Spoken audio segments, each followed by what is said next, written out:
And welcome in, everybody, as Kaboly downs a sandwich because he's starving. He hasn't eaten all morning long. You are officially locked into Kaboly and Mack. What is that background, Mr. Backdrops? What do you got there? The camera, because it's crooked this morning. Is it mine or yours? No, I was a little off. I was a little off center there. Had to straighten her out. Welcome in to Kaboly and Mack, presented by our title sponsors, the Dan Heck Team, heckteamhomes.com. You need to buy or sell a home in the Pittsburgh area.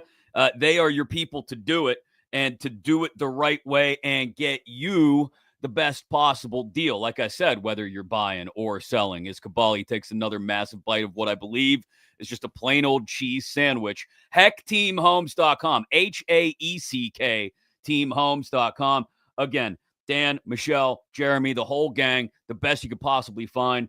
Corey, John, Keith, Heather, Mike, Tia, all of them fantastic. They will help you find the home that you're looking for if you're looking to move, or better yet, help you sell the home that you're looking to get out of, or best yet, do both of those things. We appreciate them being the title sponsors of Kaboly and Mack. There's a lot to talk about. I know Kaboly was very concerned as to whether Sidney Crosby would be on the ice or not this morning in Montreal. He is. So maybe he plays Wednesday night for Canada in what I, again, know Kaboly is very excited for, the Four Nations face-off. Almost as excited as he is for that cheese sandwich. It's stupid. I just walked in the door a minute ago. Okay, buddy. Does it make me unprofessional to drink a Coke Zero and a sandwich while I'm on the air here? No, you're totally good. No, totally good. That's my new in all seriousness, we do have a whole load of stuff to talk about, not least of which is Super Bowl 59 was 59. Jeez, I've lost track how many Super Bowls there are now. 59 was last night. Eagles absolutely stomped a mud hole in the Chiefs. What did we learn about it? What did we hate about it? What did we love about it? I already know several things that Kaboly hated about it. He knows at least one thing that I absolutely could not stand about last night's game. But I'm sure there were things we liked too. And most importantly, we got to get into the Steelers quarterback situation, because the complexion of that thing, I don't think it's changed at all. I think it's really just starting to finally crystallize in people's minds. Kind of what my guy Kaboom here has been saying for the last 2 or 3 weeks, really, the last month. And we'll get into that as well. Thanks also to Southwest Greens. Look, how much money you think the average person, Kaboly, spends on watering their lawn? Probably a couple $100 in the middle of the summer, right? Especially me. Last year, I had my lawn put in. Mm-hmm. I had to water it all summer. It was crazy, Bill, man. Crazy. Every single day. My neighbor treats his backyard like it's Augusta freaking National. He told me at one point he had like a $400 or $500 water bill 1 month last summer. Imagine doing that multiple months, obviously, in the summer, and having to spend all the money you spend on taking care of the lawn. Don't just stop. Go to southwestgreenspa.com, and they can give you an artificial grass surface that looks and feels better than the real stuff. And guess what? Guess how much you'll spend on watering it, Kaboom? Bupkis. Nothing. Bupkis is the official term. Well, Zero. You don't have to mow it. You don't have to mow it. You don't have to water it. You just enjoy it, which is what a lawn is for. And hell, you could even get a Jack Nicklaus designed putting green in your backyard at the same time if you wanted to. Go to southwestgreenspa.com. Tell Jake that Kaboly and Mack sent you, and he will make sure you've got the best looking lawn in the neighborhood.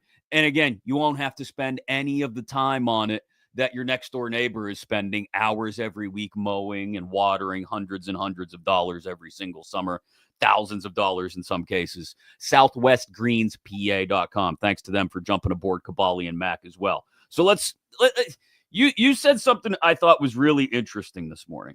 Huh. No, I swear to God, you did. You used the phrase pecking order. I listened to just a couple minutes of you with Crowley and Doran on the Fan Morning Show, and you used the term pecking order to describe what you think it might be for the Steelers at the quarterback position. So let's start there. The pecking order as you think it is right now. Ooh. What I think or what they think? Well, no, what you think they're thinking there. How about Oh, that? man. I don't think they know right now. I think that they just throwing. I said this a couple days ago. I said I think they're in the mode of whoever says yes first is going to be their quarterback. What their pecking order should be is do everything you can do right now to get Justin Fields under contract. Yes. I mean, even if it is overpaying slightly, but you cannot allow him, in my opinion, to get to free agency whatsoever. But on his side of it, why wouldn't he go to free agency? Because you got one chance here. I mean, you look what's out there. You saw the Daniel Jones, the Aaron Rodgers, the potentially Kirk Cousins, and so on and so forth. If it's Mason Rudolph, if it's Russell Wilson, those aren't really guys that are going to move the needle for you past maybe one season. And if you have an opportunity, even if it might be a long shot, you have to go after the young guy that you think might be good. He has the pedigree to be good. He just hasn't done it yet. And take your chances then. If not, you're going to be chasing you this quarterback position forever. I mean, look at the Eagles. They got one in the second round. Yeah. Yeah. But that 4 doesn't picks after Chase Claypool. I've been told. well, do you believe that? I mean, I think if you just throw Jalen Hurts here, I don't think that it probably doesn't work out as well. No.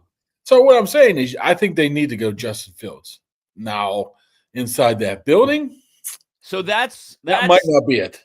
That's the caveat here inside that building, because it seems like there's at least a few people, important people probably inside that building, that don't feel the same way, that seem to be leaning toward the comfort, maybe. We do not seek comfort. The comfort level they have with Russell Wilson and going back in that direction, because it keeps coming out over and over and over again. You reported it first. Dulac reported it. Adam Schefter mentioned it over the weekend as well. I think they get the sense that it's going to be much easier to keep Russ around than it is to let Fields go to free agency or overpay Fields, if that's what they were to decide to do, to not let him hit free agency. I think they see the writing on the wall that Justin Fields is going to hit free agency on March 12th, going to get multiple offers, probably more than they're comfortable paying, and is going to go off somewhere else, and they're going to be left with Russ, so that they're already painting this picture, whether it's true or not, I don't know, that Russ is the guy they want to go with. Well, they have to. I mean, they have to appease Russ to some degree, right? You just can't say, "Oh, Justin turned us down." Hey, Russ, remember when we told you we didn't want you? I didn't mean that. I mean, you can't go about your business that way. I mean, you just can't. So you have to keep him in the fold some way. I mean, or you could look at it this way, Mac. Maybe if they bring Russell Wilson back and they want Russell Wilson back, that the mindset is they are this close. They can't. They need a piece here, a piece there, or a piece there. If you had, say, if Justin doesn't goes, I don't even know. I'm just trying to think. I mean, New Orleans would probably be quite attracted to Justin Fields because you got an offensive coordinator like Kellen Moore, right? Right. Let me even say maybe the Raiders, someplace where it doesn't look like it's going to work. Any of the New York teams, right? It's going to take a while. And you realize that it's going to take a while for him, or it might not happen, and they don't offer him that much money. And you realize that Russell came back here for, very similar money. It tells you that they think they're that close. And I think the owner does think to some degree that they're not that far off. There's no way. I can make the argument though, right? There's no way you can watch last night's game. No, well, that's different. But that's different. What you're. No, it's not. That's what you're saying. It's 100% different. Is there are people in the building, including Art, who look at a game like last night's and say, we're not that far off. There's nobody who watches that game last night and says the Pittsburgh Steelers, we're not that far off. They're like 60-1 to win next year's Super Bowl. Next year's odds are listed already. They're anywhere between like 18th and 25th. Nobody in the world who watches any kind of football thinks that the Steelers just a couple pieces off. Yeah, say for argument's sake, they had T. Higgins, they had DJ Reed or Okay. whatever, all of a sudden those odds change, right? So that's Sure, what they change, that's what I think but about odds. they change. But you're talking about adding probably the best wide receiver and the best corner available in free agency. Are, Well, wi- I mean, are they hey, and also adding those pieces on top of what you just mentioned about we're bringing Russ back. We're close. what we can't really convince ourselves of, and we're going to compare it to, is how far X organizations away from what the Philadelphia Eagles did last night. You know who else isn't close to where the Philadelphia Eagles are? About 26 other teams. Lots of teams, yeah. I'd say there's probably half a dozen teams in the league. So if that's the gold standard, I think that you can't be saying we're that far off from being the Eagles. Yeah, absolutely. Are you that far off from the Bengals, the Ravens, to the Bills to some degree because the Bills defense stinks? Maybe not. Maybe not. Maybe that's where we add the certain pieces, have a great offseason, and all of a sudden right there, you have to think of the owner's mentality. The owner's mentality is we're always want to compete. Oh, I have no problem with wanting to compete. Like, that's by all means. Let's put together the best possible team every single year. What I don't understand, because this started with our conversation about the quarterback pecking order, right? And what we think the thoughts are inside the organization, at the top of the organization, about that pecking order of who they'd prefer to have, as opposed to what I think most of the rest of us who live in reality are looking at the quarterback pecking order as. And I think most of the rest of us that live in reality go, listen, man, you guys got steamrolled on the ground in the last 5 weeks of the season. You couldn't score any points. So obviously your D-line needs work. You need more weapons on offense. You need to have a quarterback that can help put it all together. Maybe it's not Justin Fields, but we know it's not Russ. And so Fields becomes top in the pecking order there. And I think that's the way most of us who live in reality look at the situation. Whereas everything that you've reported and that people have mentioned, Dulac, Schefter, all the rest over the last month, leads us down the path of, like you just said, we're only a couple pieces away, guys. Let's bring back Russ and run it back again and see what happens. That is delusional, in my opinion. Oh, it's delusional. It might be a long shot, but they still did. I mean, honestly, they still won 10 ball games. And at one point, I didn't say they were bad. I didn't say they were bad. They're just they're nowhere close to being on that level. I agree with you. The Eagles level, right? They're nowhere close. Eagles, there. Chiefs, Lions. I'd even pile in the Bills and Ravens into that discussion too. Bills, I'd like to see the Bills. Bills defense is god awful, so I'm not quite sure. But those handful of teams, if you put them on a neutral field against the Pittsburgh Steelers, I think any single one of those 5 teams, you would see a stark night and day contrast between the Steelers and what any of those top teams are.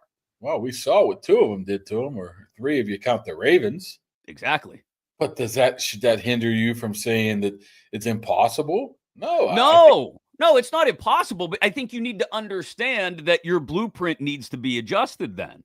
And that's what I'm getting at here, is that they don't seem to understand how much work they need to do to get to that point. I would go. I mean, I'm all in for Justin Fields. Now, if Justin Fields has all the power right now, I do believe if he wants a multi-year deal, maybe he says, I want 3 for 50 and I'm not budging off anything, and I want this amount of guaranteed money, or the Steelers are going to say, okay, we'll concede to that. We'll give you that. Or they're like, nah, we'll go over here. That's where you have to make a play for this. I mean, Justin holds all the cards right now, even though he really didn't hasn't done a ton, right? He should know that he has him over a barrel. And I don't think the Steelers want to portray that publicly of Justin having all the hand. And he does, I think. Oh, no, I totally agree that he should. And he did start the season 4-2. As much as he made mistakes here and there, and as much as the defense carried a large portion of that, as much as they leaned in on the running game and were successful doing so in the first third of the season, they did go 4-2 with Fields at quarterback. So, I mean, I can't argue the fact that he holds, like when you look at Spot Rack, the one that we can never figure out how to say it, which you were going to do some homework on that and find out the proper pronunciation, and you forgot. Like they say Fields' market value is $6.5 million a year. He's going to get more than that. He's going to get more than that on the open market. Like you said, it's Vegas, New Orleans, exactly. He's going to get what? Probably $15 million a year. Yeah, I'd say at the minimum. Okay, I mean, we are looking at a guy that's 6? Is he just turned 26? So if you're Justin Fields then, or Justin Fields' agent, he actually turns 26 in like 2 weeks. I just looked it up. March 5th is his birthday. You can wish him a happy birthday. But like if you're Justin Fields, that means if you believe that you can go out and get at least 10 to 12, if not 15 mil a year on at least a 3-year deal, right? I would think. Yeah. You're going to have to be overpaid above and beyond that, which I don't think the Steelers are willing to do at this point because they clearly don't look at Fields as having proven to them what needs to be proven to get that kind of deal. If they're going to pay somebody at quarterback, I don't agree with this, but this seems to be their line of thinking. We'll go with the known product, which is Russ, and okay, it's $20 million a year rather than $15 million a year. And that, again, tells you, like you said, that they believe they're just a couple pieces away. I think they do. I mean, look what I think it was Schefter who said. How did he word that? They had talks or had conversations with Russell. They're going to talk to Fields. Why isn't it the other way around? I don't know. Don't you go, Justin? We want to talk to you first, man. Then we'll go talk to Russ. I mean, unless that's just I'm reading too much into, I'm just breaking down every single syllable the man said, which could be the fake case too. Maybe they have had preliminary. But if Schefter comes out and says there's X amount of teams already interested, you know what that tells me? He's talked to the agent, right? Right. The agent's telling him this stuff, and he's, greasing his wheels a little bit to give him information about it. That's what that's about. Well, and look, there are going to be multiple teams I would think interested in Fields. Like, I don't think that's a reach, even if the agent is saying that to try and pump his client's tires, right? Like, that's like you mentioned the Saints, the Raiders. No idea what the situation may or may not be in Minnesota. Like, are they going to pivot to J.J. McCarthy? Are they going to try to keep Darnold around? Like, there's multiple places around the league that are in the market for quarterbacks going forward. So, absolutely, there will be a market for Fields. What just shocks me is that the pecking order really seems to be Russ 1, Fields 2. And that seems to be the opinion at the top of the organization. I think it might be more 1A, 1B. So it's basically what it's been all throughout the season. 1A, 1B, and for whatever reason, they feel safer with Russ. I think they all just want to keep their old stick in the fire, have it burning a little bit just in case, because the last thing you want is saying we don't want Russell and Justin goes signs with the Raiders, and all of a sudden number 12 from the Jets comes here, or that's what I was going to bring up. Right? Oh God, you'd be begging for Russell to come back then. So the news came down Saturday, I think it was, that Aaron Rodgers is, or was it yesterday morning? Yesterday. Yeah. Either way, the Jets are moving on from Aaron Rodgers. So in this mythical pecking order, theoretical pecking order that we have put together, where Russ is 1A for the Steelers and Fields is 1B, where would Rodgers fit on that continuum with the other names like Darnold and Cousins that are out there and available this offseason? Like, I have said it since he signed in New York before the Achilles injury. I think Rodgers is cooked. I think he's done. I think he's washed. I think he's exactly what we saw from him that final year in Green Bay, which is not very good. He still has a little bit of magic in there every once in a while that he pulls out of his rear end. Even saw a couple times this year he did that. But, like, he is not MVP level Aaron Rodgers. That's obvious for anyone to see. So I would not necessarily be a fan of Aaron Rodgers coming to Pittsburgh unless literally every other quarterback on the market just up and signed somewhere and he was the only thing left. But that's what I'm saying. I think he's in that list of, break out a term from basketball, others receiving votes.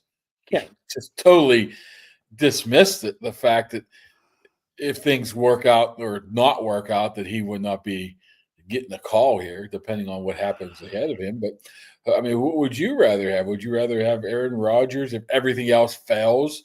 Or would you like to have Zach Wilson or Trey Lance or Jacoby? That's what I mean. Like he's only better than those guys as an option, in my opinion, because those guys have all already proven that they're terrible. Like, at least with Rodgers, there's still every 3 to 4 weeks, he pulls a little bit of magic out and shows to you that it's still in there somewhere. Hi, kind of like late career Ben, right? Like there were some weeks Ben looked like trash, and there were some weeks where Ben would pull the magic out and you'd be like, holy hell, this guy can still do this somehow. Rodgers is at that point in his career.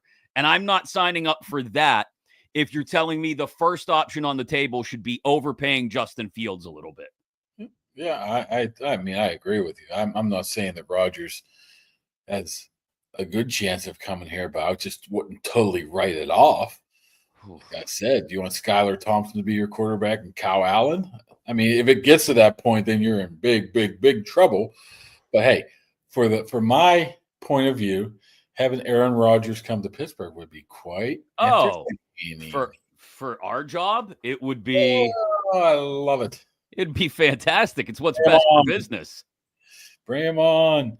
I mean, I think they have to figure out this quarter. I mean, the whole thought of them not even approaching Justin yet, if it's true, the whole thought of they haven't even looked at free agency quarterbacks is just, I don't think that can be possible. They have to have conversations of what they want to do here and how much they want to spend. They have to have see, the problem with the Steelers, right? Normally they have a market value, right?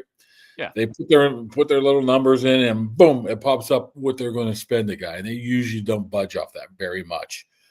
If that's the case, then Justin Fields probably wouldn't be back here. Because their numbers, however they compute them, is probably not going to be what he's going to get or what he's looking for or what somebody else might offer. Yeah, it's like I said. I mean, if somebody's willing to go to like $15 million a year for Fields for 3 years, which teams are desperate for quarterbacks these days. That's a little bit more than backup money, I think. Backup's like 12. Well, 10. I mean, depending, a good backup, right? Yeah. Okay. Somewhere in the 10-ish range, probably, for a good backup. And what did he make this year? 4? I want to say 4 or 5 million. Fields. Yeah, he was paid. It was like 3.7 or something like that, 3.8, something like that. So, but he was on a year of his rookie deal and all that garbage. I can't see them going out of their way to lock him up if they haven't even talked to him yet, which again is, we don't know if that's the case or not, but it sounds like they haven't made it a priority. I don't know why people are shocked that Russell's still a part of the conversation. I mean, why would you be shocked? It's not shocking. It's not, because like you said, you got to keep all your irons in the fire for the time being. I get it. It's just crazy to me that legitimate people at the top of the organization are prioritizing Russ over Fields right now. That's wild to me, because again, it loops back on what you said at the beginning. That tells you that they think they're closer than they realistically are. Take Daniel Jones? No, thanks. As a backup, I mean, like, if you told me that you were going to keep Fields and you needed a number 2, okay, Daniel Jones is a number 2 in case Fields goes down. I'm not excited about it, but you got to fill out a quarterback room, and at least it's a guy with some starting experience. So I wouldn't be excited about it, but it'd be a damn sight better than like Trey Lance or Zach Wilson, maybe. Yeah, I mean, those guys are also interchangeable at this point, that I just don't see much upside in any of them. If one of those guys has to start more than a game or two for you at some point in the season, you're screwed anyway. Like that's just fact. Mason Rudolph is He's his available. market value is about close to $4 million. Yeah, I don't think Mason would be too keen on coming back. I don't think. I mean, well, depends on what offers you have. But what's Daniel Jones? Is he done this year? Is he a free agent? I believe so. Yeah, 20. Nah, I think next year, right? Next year. Okay. Well, hey, scratch Daniel Jones off the list then. I guess no sooner. Well, I mean, where's he at? Where's he at now? Minnesota? Minnesota, yeah. So I think he's a free agent, yeah. He's a free agent. Oh, yeah, he is. Yeah. Because this would be his fifth year, yeah? Yeah, and it's the guy that's already made what? $100 million? Yeah, he's the guy that's just looking for some place to play, right? He should have a statue of the Giants front office built in whatever giant, massive wraparound driveway he owns. The Eagles should have a statue of Daniel Jones. Right? Them too.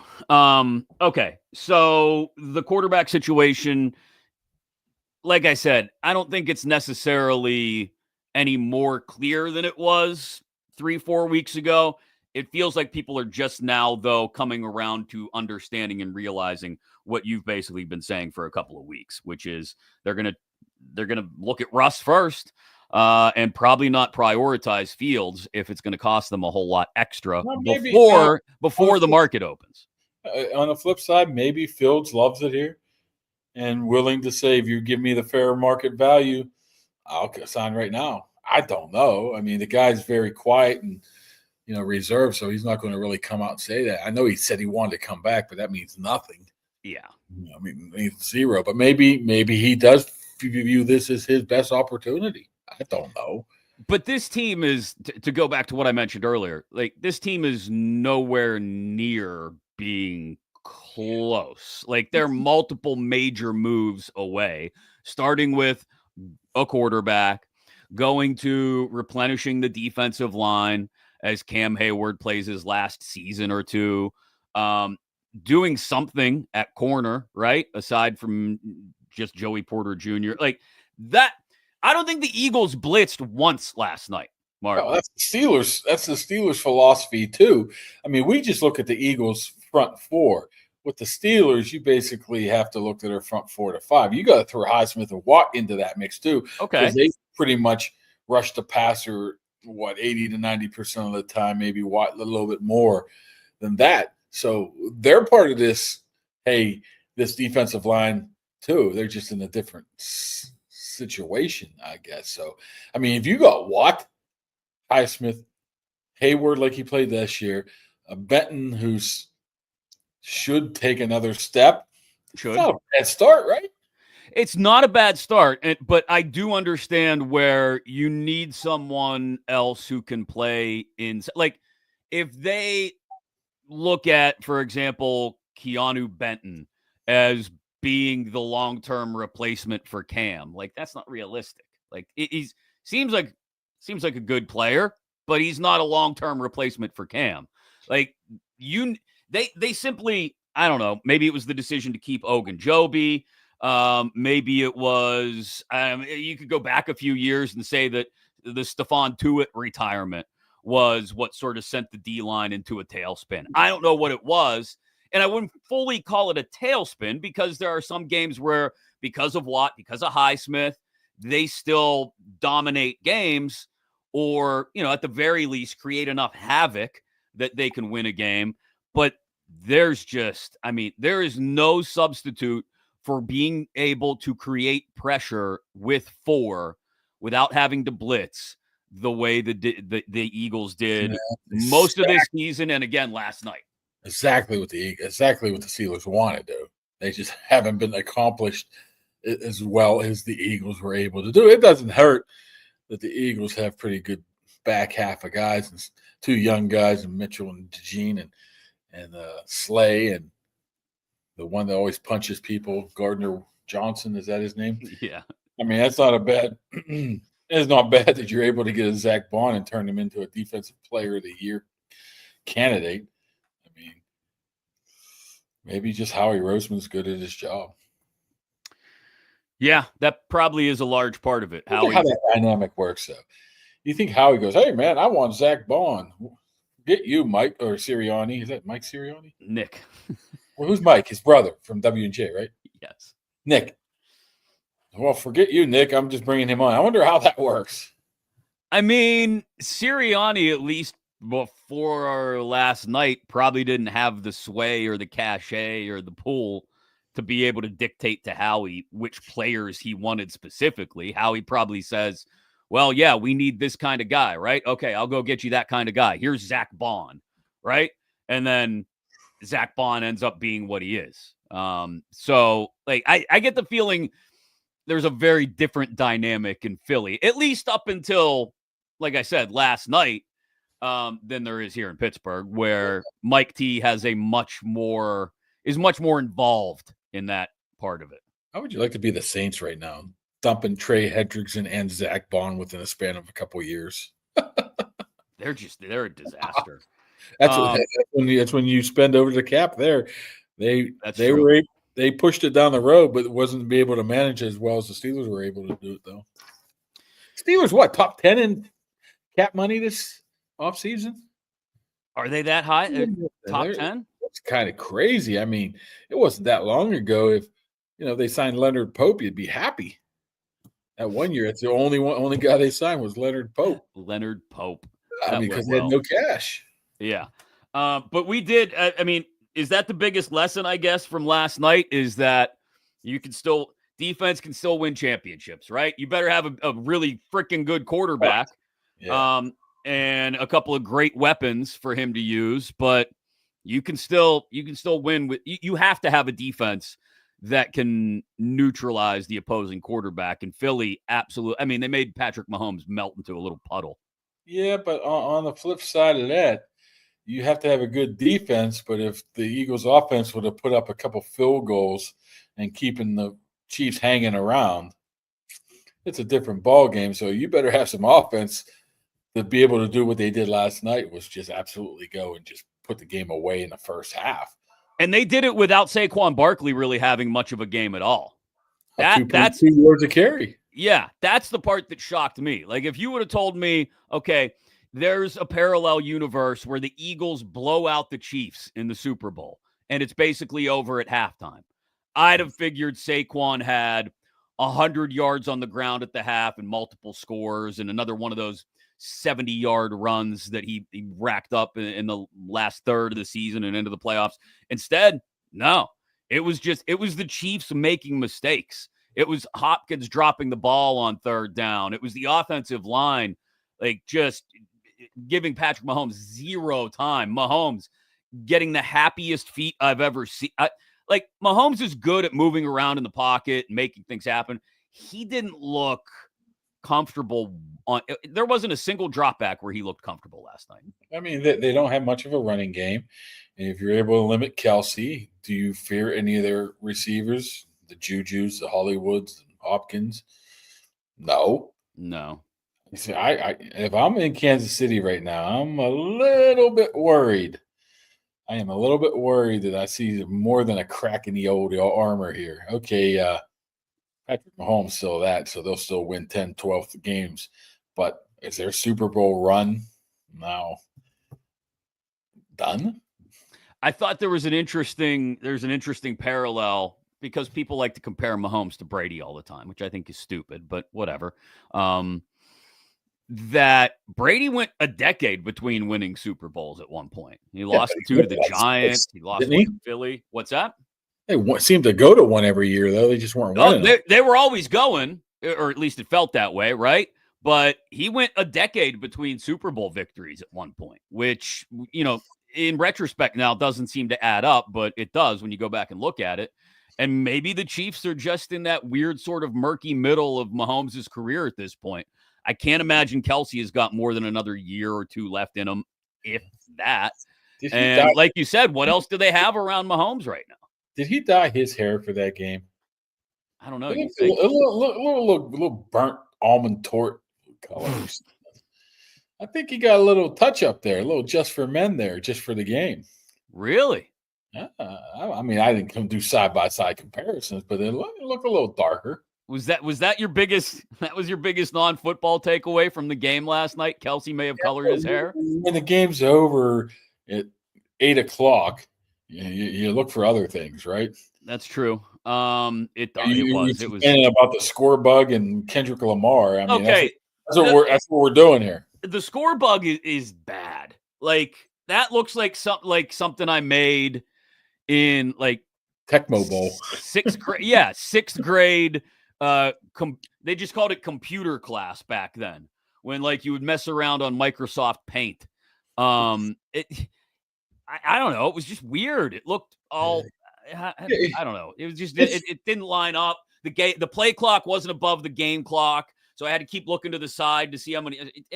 It wasn't like so bad that I couldn't pay attention to the game, but I don't know why they screwed with it. Fine if they start the season that way. You just don't add that for the Super Bowl. Yeah, I mean, we're used to it leading up all the way up there. We complain about it week one, and that's it. To me, I was like, okay. I mean, people were really upset about the score bug. I remember watching games when there was no score bug. You know, watching some of these old time games. Oh, man, you watch these old time games, you're like, I wonder what the score is. I wonder how much time's left. Yeah.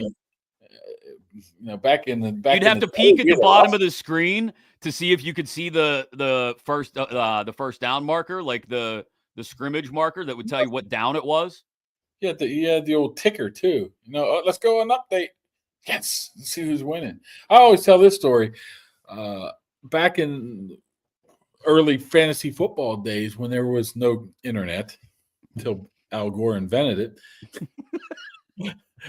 You would do fantasy football. You wouldn't know if you had a Monday night game. You wouldn't know if you won until Wednesday's paper because the box score wouldn't come out and you had no access to it. Yeah. You have to, where's Wednesday's paper? Or you get the Pittsburgh Press because they were a late. Oh, yeah, the evening paper. That too, so. Yeah. It's real-time scoring.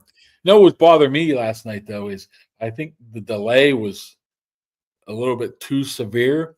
It's like, touchdown, whoever scored the first touchdown. The callback. Oh, like, AJ Brown. Yeah. No, it was AJ Brown. Whoever it was. I was like, man, I had thrown 3 plays behind here. What, the audio was delayed? No. On the internet, people were like, touchdown. Okay. What a catch! You cannot. You can't keep social media. You can't keep like X open and keep refreshing it while you're watching the game. Because you'll get everything spoiled. Like during the regular season, I see tweets from people about touchdowns before the touchdown actually happens, and it pisses me off to no end. So I'll just leave it there, and I don't really pay attention unless something happens and I'm trying to find out, like somebody got hurt. Okay, what's the update? Or, what's this? Or I'll post something myself, and I happen to scroll real quick for an update. Can't happen like in the middle of the drive or something, because inevitably real life and social media are 2 plays ahead. Sometimes I'll look at, we have different sites where you go on to the, live scoring. Right. See who the final play is, and I'll be like, oh, my, he scored a touchdown. And I'll say to the kid, I bet you he scores the touchdown here. I'm like, yeah. Yeah, watch. It's going to happen right now. So, yeah, the score bug I didn't like. The halftime show didn't bother me as much as it's bothering a lot of people. I think not a lot of people understand. I don't know anything about the Venus William Drake thing. I have no idea what that means. What did I say? Serena? You said Serena. Venus. It was Serena. Maybe you can explain that to me. I was her boyfriend. I have no idea. No, apparently she got dragged into the Kendrick Lamar Drake beef at one point. And she's also from Compton. Like, she's from the same town as Kendrick Lamar. So I don't know. I guess he wanted to feature her somehow. I will agree. Like, Kendrick Lamar is never going to have like fireworks going off in the middle of his show. Like, he's not this isn't Michael Jackson in 1995 just standing there in the middle of the stage for 45 seconds while fireworks go off. Like, he is not that. So like, if you came to the halftime show looking for a show, like big explosions and like, what was it? Lady Gaga jumped from the roof the one year. And, So, like, if you came to it expecting that, you didn't get what you wanted. But then I would argue that it was a guy that shouldn't have done the halftime show. He could have the greatest performance in the world, And it wasn't going to work for some people. it wasn't going to work for that setting because, like you said, you needed a show, multiple cameos, right? By Right. different. Like, Oh, I can't what believe did we so talk? there. What did we talk about last night when we were texting about it? I think halftime shows peaked at Snoop, Dre, That was good. Eminem, 50 Cent, and Kendrick Lamar was actually a part of that performance too. But like, I think that's where they peaked, and like you just, I don't know. I can't imagine a halftime show that's ever going to really totally crush my expectations ever again. Well, I know I went. What was that? Black Eyed Peas when they played in Dallas for the Steelers was just not good. Rolling Stones, I think, was in Detroit. That was Detroit, yeah. Whatever. I don't even. They were old then, and that was 20 years ago. I don't know who was in Tampa. What was that guy at the weekend? Wasn't he like caught in the maze? I don't know what was going on there. That was the COVID one, yeah. Where like they couldn't do it on a stage in the middle of the field, so they had them do something. I'd like to see a nice heavy metal band. Give me some Metallica. Yeah. What's They should have been in Santa Clara. That's where they should have been. What? Maybe next year. Is that where it's at? Next year's in Santa Clara, Bay Area. You know what? They still have it in them. I saw them a couple years ago. They're great. I mean, they would bring other people in. I mean, you could do crossover stuff with even rappers or R&B guys, whatever. I think it would be great. That's not a bad call, Kaboly. But doesn't Jay-Z run this halftime show now? Yeah, Rock Nation and Apple Music have a lot to do with it. But, well, Apple Music, I don't know if they do it on behalf of Jay-Z and Rock Nation or how exactly that arrangement works. But, yeah, he has a big hand in it. But, like, that would be – and, look, I understand that they want to bring in younger audiences. Like, my kids know Kendrick Lamar's music better than I do. Mine, too. So – They really liked it. Like, my kid had a whole set list worked up, and he was checking off songs as he went through them. So really? I fully understand that, like, I'm 45 at this point, and the halftime show isn't always going to be for me. But I can also, give us one out of every, like, 5. I don't think that's asking too much. By the way, these comments, Justin E. is definitely tuned into the Drake. Oh, yeah. So Serena supposedly dated Drake, according to Justin, and then they broke up, and Drake put lines in a song about Serena's husband. And I guess that says that. Look, I will say this: there is no of all the rap beefs over the years. Like, again, we're old. We go back to like Biggie and Tupac, right? Yeah. Snoop, Dre, right? Did Snoop ever win a Grammy? That's he never has. Really? Or if it is, it's not very many. It's ridiculous. I believe that. The Grammys are weird. Oh, well, somebody's trolling us on this YouTube. Don't tell me Neil O'Donnell's replying to Mark Malone in our YouTube feed. You have no idea how big we've gotten. You really don't. I mean, they're going back and forth in the comments on YouTube right now. Neil O'Donnell and Mark Malone about Jim Miller quarterback play. Jim Miller comes in, or Mike Tomasak. We're in trouble. Tomasak? So, did you have a favorite commercial, Kaboom? Was there one that like there was the one with the Macho Man impersonator? McAfee commercial. The McAfee flag football one. That was long. And Pat was only in it for seconds at the beginning. Or 7 seconds. The one that stood out, I guess, was the Lilo and Stitch movie because I thought it was real for a second. When Stitch was running around. Everybody here thought that too. And it was like, no. That's Joe Buck and Troy Aikman, and they are not actually calling the game. This is not real. Right. This is a commercial. I mean, other than that, I don't remember. Like I said, I pretty much tuned out in the second half because it was just awful. It was basically over. Justin, again, making a good point on YouTube. He's as old as us, but back in the day, rap beefs would end in legitimate violence. Now they just end in Super Bowl halftime shows. Good point. Justin is on top of stuff. He is. So yeah, we learned some lessons that the Steelers aren't anywhere close to the Eagles or even the Chiefs. And they got a lot of work to do. Forgot the big one. What? The Deebo Samuel potentially trade. So, here we go. Goal line, baby. Come on. How old is Deebo now? I had to qualify myself yesterday when Zeiss said, "Why would you want him?" I'm like, well, I was joking at the goal line type of thing. I would, honestly, if there was one out there right now, I would look into Deebo. First of all, you're not going to have to pay $17 million for him. There ain't no way a guy on an expiring contract is going to be traded and for the full amount. The Niners are going to have to eat some of that or release him. And Omar's been pretty good over the history of making other teams eat some money. And he's a guy that I think fits nicely with being able to block in the slot, being versatile, be a better version of Cordell Patterson, maybe. Pair him with George Pickens. If there's one out there right now, I would put him at the top of my list. I mean, of course, not T. Higgins, but that's ridiculous, right? Yeah, I think the problem is with Deebo, he's 29, and his injury history is more like that of a 36-year-old. Like, he misses multiple games every year. Don't sign him. Just 1 year, and let's see what happens. Yeah, I guess. Although that also is another stopgap kind of measure that's made by a team that believes they're close, right? I'm not saying I wouldn't want Deebo Samuel if he were maybe like 3 years younger and I knew could be a part of the solution long term. I like Deebo as a player because he can be explosive at times.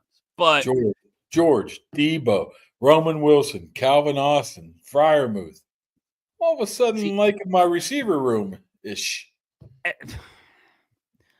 They need to focus on getting better over the next 2 to 3 years and not try to duct tape this thing together with some sort of cockamamie belief that they're going to actually compete for a Super Bowl title next year. Guarantee if they just I'm not talking guarantees. There's no guarantee that they're going to come and just rebound because they have one crap year. I didn't say have a crap year. That's not what I said. Kaboom. Not what I said. That's what I read on Twitter. When did I say that on Twitter? Oh, Steelers Depot is aggregating you. No, I don't know. I'm just kidding. No, I'm not saying the tank. That's not what I'm talking about, because I think we agree that, like you said, there's no guarantees. You end up with the top pick in the draft. There's no guarantees that the guy you take with the first pick in the draft is going to materialize into some sort of franchise player. Right. What they need to do is replenish these positions where they've become so thin over the next couple of years with guys that will last a while, or at the very least get you through 3 or 4 years, because they keep trying these stopgap measures all over the place. It's not going to work. And I'm not saying you don't go out and sign free agents either. We've talked about the free agents that are out there and available. DJ Reed is only 28. You can sign him for 3 years. And yeah, he's small, but he's tough as nails. And you could play him in the slot. You could use him in different spots in the secondary. You could go out and sign Chris Godwin, who's also 29. I'm not saying don't bring in older players. I'm saying you got to be careful with how you piece them in. And Deebo is not dependable enough for me to want to piece him in. I don't know. Yeah, I'd say you have George, Deebo, Austin, Roman, maybe draft Ibuka or whatever his name is. Yeah. All of a sudden, Russell Wilson gets a little better, in my opinion. Yeah, you're not wrong. I do get a feeling now that, especially after last night, they're going to be, I mean, we saw the Mike Tomlin, the photos and videos of Mike Tomlin getting his nose into the D-line drills down in Mobile at the Senior Bowl. He's going to be even more in on D-line than ever. D-line's pretty deep. It is. Quite use it on that and running. They should be lucky. A couple positions they need are deep in the draft with running backs and defensive linemen. You're not going to find a quarterback. They're not going to the cornerback. The great cornerbacks will be taken well before that, so it leaves you only a handful of positions to look at, in my opinion. Obviously, it's wide receiver. Yeah, wide receiver. If there's a D line there, though, I could be argued into it in the first round. It's all how it plays out. You excited to go out to the combine here in a couple weeks? Kaboom! Yes, you are, you liar. You can't wait. You can't wait. Thanks as well to the guys at Impact HVAC. Maybe over these last few weeks of the winter, your furnace goes kaput. You need it. Get it taken a look at. Get it looked at. I can't speak English this morning. Impact HVAC PGH on Facebook. Go look them up. Tony and the guys will come on out. They'll get you right. And then in a couple of weeks or months, when it starts to warm up and you need the AC looked at, they'll come out and give that a tune-up as well. Thanks to them for signing on as sponsors here of Kaboly and Mack, which we will stream a couple times every week live on the X, always on the YouTube as well, at Kaboly and Mack on YouTube. Thanks again to Jake and the guys at southwestgreenspa.com. Don't water your lawn. Don't worry about mowing it. Just get them to take care of it with a beautiful turf lawn. And to our title sponsors, the Dan Heck Team, heckteamhomes.com. We appreciate them as well. So we're nowhere closer to figuring anything out, Mark. Are you okay with that? We got months and months of the same talk. We got the next, what are we looking at? I don't even know what today is, February 10th? Yep. We're looking about 5 weeks until free agency. Yep, 4 weeks till free agency. We get to go to the combine, and I'll get to say, "Hey, have you met with the Steelers?" Yeah, they meet with 60 guys, pretty much everybody. What about Raw tonight? What about Raw? How about that? So is Jey Uso gonna decide to challenge Cody Rhodes at WrestleMania? Yeet. I don't think so. I think it's going to be Gunther. And I mean, if you're going to go to this degree of having Jay win the Rumble, he has to beat Gunther at WrestleMania. I just don't know. Yeah, I just don't know where Cody's has feuds with like 8 people, so it could be anybody. Yeah, I just don't know if there's a strong enough enemy for Cody right now for WrestleMania. You know? I think I keep telling my kid, because he's a big Cody guy, and he's backing off a little, because I think he senses dropping the title at WrestleMania. And you think? He wants to be ahead of it. Wow. I think the heel turn at WrestleMania against Jay would be perfect. I don't know. He makes so much money being the good guy, man, for that company. I know. And just him going. He's a good company man. He wrestles a couple times a week. Roman wrestles, or Norman wrestles once a month. That goddamn Norman Reigns. For those that don't understand the reference, Kaboly tweeted out a fantastic video last week of old grandma just swearing up a storm while she watched the Royal Rumble. I found an older one. I ran across it. You know how those algorithms work. Yeah. And this was a couple years ago, and she was yelling about Norman Reigns too. Norman Reigns. And what did she call Paul Heyman? Paul Heenan. You know what? My grandmother was like that, but I mean, she didn't use the she didn't drop the F-bomb as much as angry grandma out of there. And I saw my grandma. I was my grandmother right there. That's beautiful. She was like 95, same thing. Yelling at Norman Reigns. Norman Reigns. All right. We'll do this again later in the week, a couple times. We'll continue to look ahead to free agency and try to pick apart what the hell this team may or may not do at the quarterback position and everywhere else on the field. Because when is pitchers and catchers reporting? I want to rip on the Pirates. I think it's today. Is it really? I think. Let me just double check. Sam showing up? Because I saw the Pirates tweet something out about baseball is back this morning. Yeah, you know what? I mean, honestly. Oh, no. Pitchers and catchers are Wednesday. So I'm guessing they have guys starting to report and show up at the facility. He had a worse tweet after the already. Steelers and the Pirates. Pirates are like, yep, time for baseball season, and you're just opening yourself up for Chris. Steelers had something weird too, like next season's here. I don't know what they wrote, but it's like you're just opening yourself up for some comments, brother. Just wait until tomorrow to do this. Just wait until. So Tell me, there's your social media advice from Mr. 120,000 followers. No, I can tell you the best just thing. Wait for tomorrow. I thought the best thing to do is, and I know people that also have done this. It's not so much now, but when your old job, they would monitor what you write or tweet. Mm-hmm. When you want to tell somebody off, it's really cathartic to tweet them, tell them off, but then don't hit send. Just delete it. Makes you feel a little bit better. It does. That's true. I think we've all received that advice at some point. Just save it to the draft. I'm a big advice guy, though. Dry, wet, dry. Now this. I'm good. That's a good point. You remind me. I got to tweet out the link to the T-shirts again. I'll do that today. Dry, wet. We've already sold a couple, by the way. You realize that, right? The first one that actually said one, we should make something. Whoever gets it first and wears it, we can bring them on. We should do that. I think that's a great idea. Could we start, since you're into the advice thing now, is it copyright infringement if we start Ask Mark Anything? I think that's already taken by someone somewhere. We can probably, I don't know. It's yeah, probably wouldn't. Mark. How about Dear Kaboom? And people can ask you advice. How about that?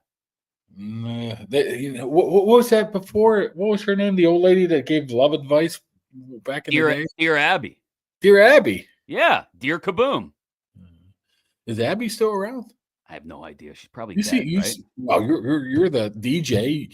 What the hell does that have to do with it? I'm supposed to keep track of when everybody is alive or dead? Don't tell me you don't listen to Delilah every night, too. Delilah. Hold on. Dear Abby. Da-da-da. Oh, her daughter does it now, but her name's not Abby. Well, that sort of defeats the point. Yeah. So hold on. Did she die, I guess? What? I don't know. I can't. I'm not going to sit here and read an entire You call yourself a DJ. You call yourself a DJ? Is that what you're considered now? Is that a DJ? No. I'm a radio personality, Mark. Come on. Yeah, you like that? All right, I'm going to go. You go do the same. Enjoy another cheese sandwich. And we'll do this again later in the week. Maybe we'll do Dear Kaboom. Okay? Sounds good to me. Thanks again, everybody, for joining us here on Kaboly.